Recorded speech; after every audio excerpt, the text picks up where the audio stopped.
महाराष्ट्र के परभनी में गुज़िश्ता रोज अंबेडकर के मुजस्समे के पास दस्तूर की अलामत को नुकसान पहुंचाए जाने के बाद तशद्दुद फूट पड़ा था और गुज़िश्ता रोज दोपहर ये वाकयात पेश आए थे और उसके साथ ही यहां पर कई दुकानों को और आग लगा दी गई थी। गैर मामूली माली नुकसान हुए हैं, लेकिन यह बताया गया है कि जानी नुकसान नहीं हुआ है। पुलिस की तरफ से हालात पर काबू में करने के लिए आंसू गैस के शेल बरसाए थे। आज यहां पर इस तरह में सुकून देखा गया है। सुबह का मंजर ये परभनी का।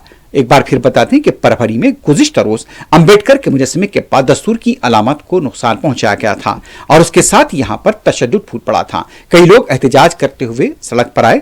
बाबा साहब अंबेडकर की हिमायत में नारेबाजी हुई। उसके बाद गाड़ियों को आग लगा दी गई। लेकिन आज यहां पर इस तरह में सुकून है और देखा गया कि कई मुकामात पर आज सुबह में भी गाड़ियां और दुकानें जली हुई देखी गई हैं और धुआं से यहां पर देखा गया कि यहां पर दुकानों से अभी भी धुआं निकलता हुआ देखा गया।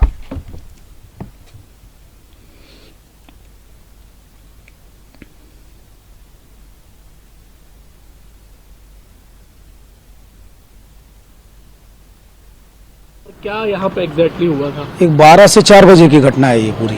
उसके बीच में ये सब दंगा होगा सब। और उसमें क्या होगा कि जो मॉब था वो सुनने की तैयारी में नहीं था।